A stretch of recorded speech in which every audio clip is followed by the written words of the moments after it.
हिंदुस्तान आवाम मोर्चा पार्टीना अग्रणी नेता पवन रामानुजना अध्यक्षस्थाने अमदावाद जूना circuit house खाते हिंदुस्तानी आवाम मोर्चा पार्टीना 10મા સ્થાપના દિવસની ઉજવણી નિમિત્તે કાર્યક્રમનું આયોજન કરવામાં આવ્યું હતું, જેમાં પાર્ટીના જન્મદિવસ નિમિત્તે કેક કાપીને વિધિવત રીતે આ પાર્ટીના સ્થાપના દિવસની ઉજવણી કરવામાં આવી હતી. તેમજ આ પાર્ટીના સ્થાપના દિવસે આ પાર્ટીના ગુજરાત પ્રદેશ લેબર સેલના પ્રમુખ તરીકે સાગરભાઈ રામાવતની નિમણૂક કરવામાં આવી છે અને આજના પાર્ટીના સ્થાપના દિવસ નિમિત્તે તેઓને વિધિવત રીતે નિમણૂક આપીને તેમનું સન્માન કરવામાં આવ્યું હતું. તેમજ આ પ્રસંગે ઉપસ્થિત મહિલા મોરચા તેમજ મહિલા મોરચાના હોદ્દેદારો તેમજ અન્ય હોદ્દેદારોનું સન્માન કરવામાં આવ્યું હતું. તેમજ પાર્ટીના આ સ્થાપના દિવસની ધામધૂમપૂર્વક ઉજવણી કરવામાં આવી હતી. ઉપસ્થિત પાર્ટીના અગ્રણી નેતા પવન રામાનુજે જણાવ્યું હતું કે અમારી પાર્ટી ગુજરાતમાં ટૂંક સમયમાં નવા પ્રદેશ પ્રમુખ તેમજ અન્ય હોદ્દેદારોની પણ નિમણૂક કરવામાં આવશે.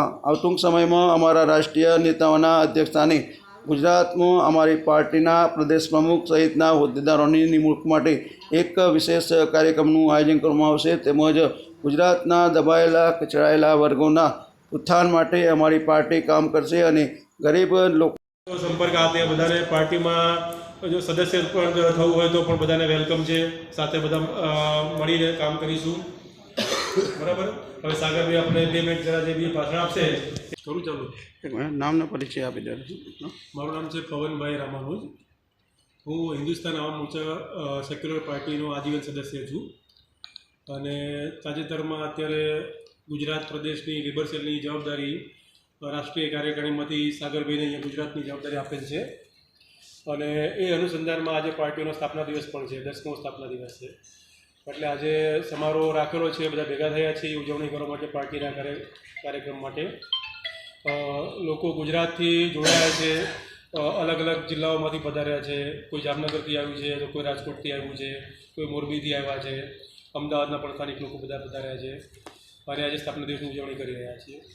અમારા ભારત સરકારના કેબિનેટ મંત્રી સન્માનીય શ્રી જીતનરામ માંઝી સાહેબના આદેશથી આજે અમે કાર્યક્રમનું આયોજિત કરેલું છે. આ કાર્યક્રમ જે યોજાય છે એની સાથે પાર્ટીને મજબૂત કરવા માટેના શું એજન્ડા છે? પાર્ટીને મજબૂત કરવાના એજન્ડાઓ અમારા એવા છે.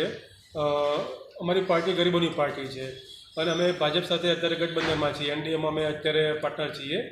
એટલે જે સરકાર જે છેવાડાના માણસ સુધી નથી પહોંચી શકતી ત્યાં અમે કામ કરીશું.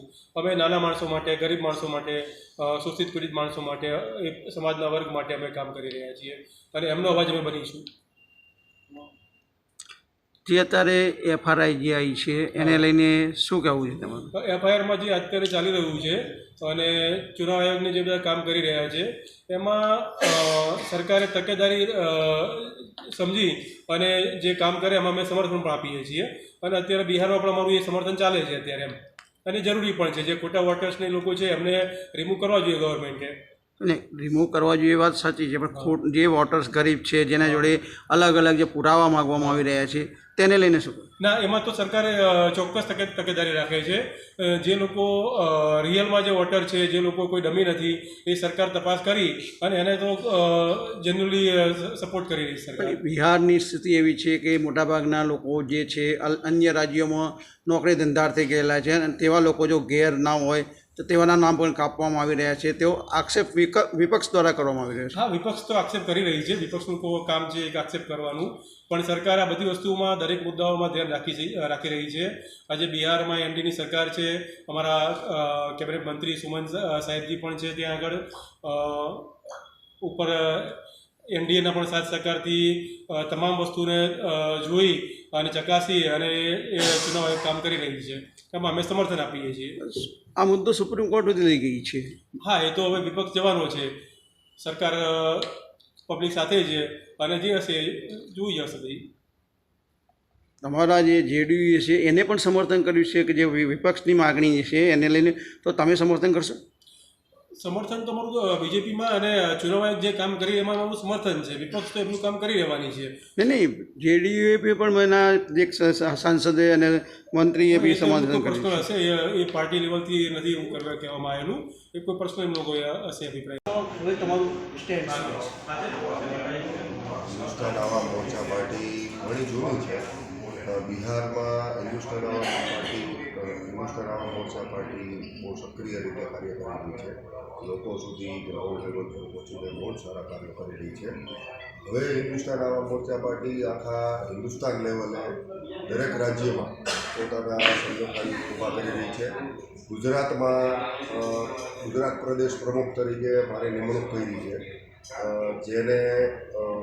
જેના બદલ હું જીતનરામ માંઝી સાહેબ, સંતોષ સુમનજી સાહેબ, રામજીસિંહ સાહેબ, પાંડેજી સાહેબ બધાનો ખૂબ ખૂબ આભાર માનું છું.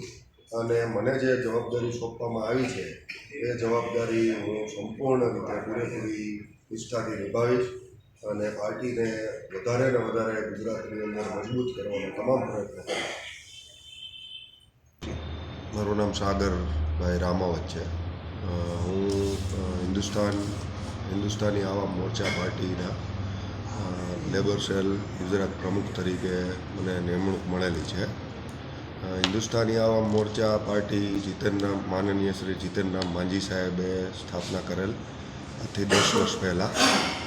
આજે એનો 10મો સ્થાપના દિવસ છે અને એના માટે આજે આપણે સૌ મિત્રો એકત્રિત થયા છીએ. અત્યારે મને હિન્દુસ્તાની આવામ મોરચા લેબર સેલ પ્રમુખ તરીકે જવાબદારી મળેલ છે અને એ લેબર સેલ પ્રમુખ તરીકેની પદવી મળ્યા પછી હવે આપણે ગુજરાતની અંદર સૌના સાથ લઈને ધીમે ધીમે પાર્ટીને વધારે મજબૂત કરવા માટેનો આપણા પ્રયત્નશીલ કરતા રહીશું.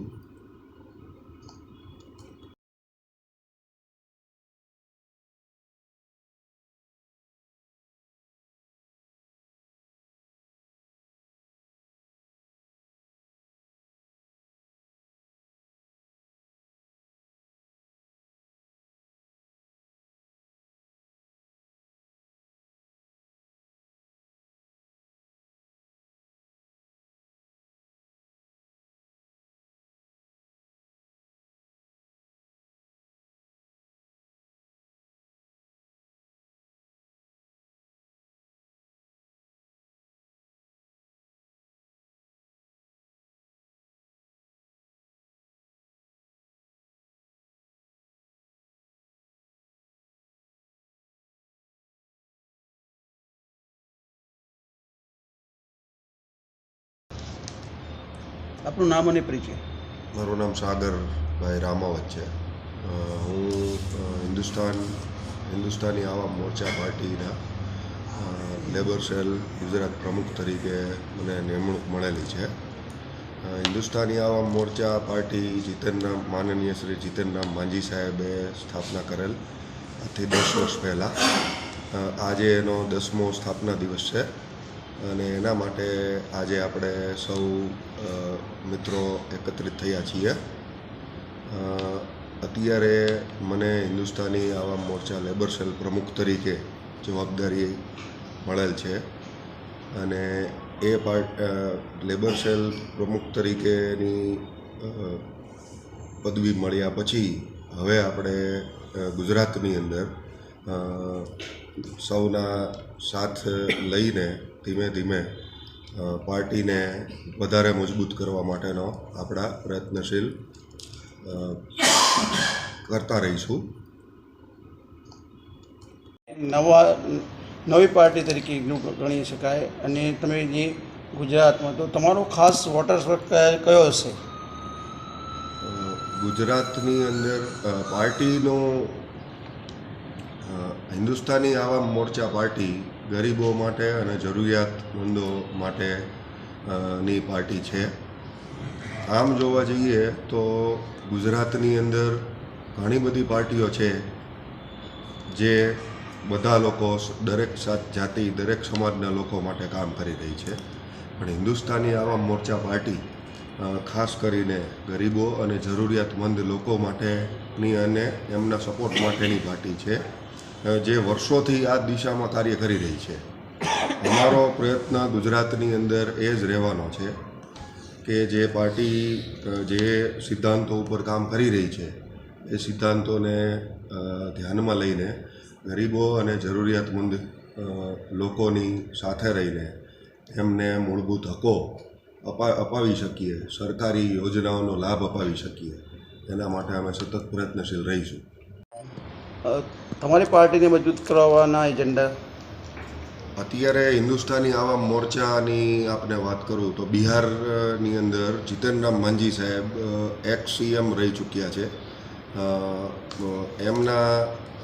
એમની પાર્ટીની સ્થાપના જીતન રામ માંઝી સાહેબે કરેલી, પરંતુ અત્યારે જીતન રામ માંઝી સાહેબ એનડીએ સરકારની સાથે સેન્ટ્રલ ગવર્મેન્ટની અંદર એમએસએમઈ ડિપાર્ટમેન્ટના કેબિનેટ મિનિસ્ટર છે. સંતોષ સુમનજી અત્યારે હિન્દુસ્તાની આવામ મોરચા પાર્ટીના રાષ્ટ્રીય અધ્યક્ષ છે, જેમના માર્ગદર્શન હેઠળ પાર્ટી વધારે ને વધારે પ્રગતિ કરી રહી છે. છેલ્લા ઘણા બધા વર્ષોથી બિહારની અંદર અને બિહારની બહારના રાજ્યોની અંદર પાર્ટી ધીમે ધીમે પોતાનું સંગઠન ઊભું કરી રહી છે. જેના પ્રયત્નશીલના ભાગરૂપે ગુજરાતની અંદર બી આપણે આજે હિન્દુસ્તાની આવામ પાર્ટી મોરચાના 3 MLA બિહારની અંદર છે. સંતોષ સુમનજી રાષ્ટ્રીય અધ્યક્ષ તરીકે HM પાર્ટીના સદસ્ય છે અને સંતોષ સુમનજી સાહેબ બિહાર ચાલુ સરકારની અંદર કેબિનેટ મિનિસ્ટર છે. ધીમે ધીમે આપણે આ વિચારો સાથે આપણી પાર્ટીને વધારે મજબૂત કરવાના પ્રયત્નો કરીશું. પાર્ટી જે છે એમાં અત્યારે હાલ જે બિહારની વાત કરીએ તો બિહારની અંદર અત્યારે FRI જે ચાલી રહી છે તેને લઈને જો ગરીબ વોટર્સ છે તેને આ પ્રશ્નો ઊભા થયા છે અને ગરીબ વોટર્સના નામ કપાઈ રહ્યા છે તેવો આક્ષેપ વિપક્ષ કરી રહ્યો છે, આરજેડી કરી રહી છે, તો એનું શું સ્ટેન્ડ રહેશે? આપણા ગુજરાતની અંદર વર્ષોથી ભાજપ બહુ જ સારું કાર્ય કરી રહી છે. આપણી પાર્ટી હિન્દુસ્તાની આવામ મોરચા વર્ષોથી ભાજપ સાથે એનડીએ સરકારમાં સાથે રહીને એકબીજાની સાથે રહીને એકબીજાના મદદ કરીને લોકોના કાર્યો વર્ષોથી કરી રહી છે. જેવી રીતે આપણે ગુજરાતની અંદર વર્ષોથી બીજેપી બહુ જ સારું કાર્ય કરીને લોકો સુધી અને સામાન્યમાં સામાન્ય માણસ સુધી બેઝિક મૂળભૂત જરૂરિયાતો પૂરી કરી રહી છે. આપણે એ જ દિશામાં આગળ વધીને ગુજરાતની અંદર હજી વધારે સારા પ્રયત્નો કરીશું.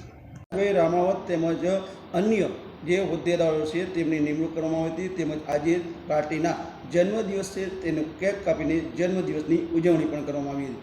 તેમજ આજે પાર્ટી સાથે જોડાયેલા ગુજરાતના અલગ અલગ જિલ્લાઓ અને તાલુકાઓમાંથી આવેલા કાર્યકર્તા અને હોદ્દેદારો સાથે પણ તેઓએ મહત્ત્વની બેઠક યોજી હતી અને આ બેઠક યોજીને પાર્ટીને કઈ રીતે મજબૂત બનાવવામાં આવશે તેને લઈને પણ ચર્ચા કરવામાં આવી હતી. Mahendra Raval, Yukranti live news, Ahmedabad.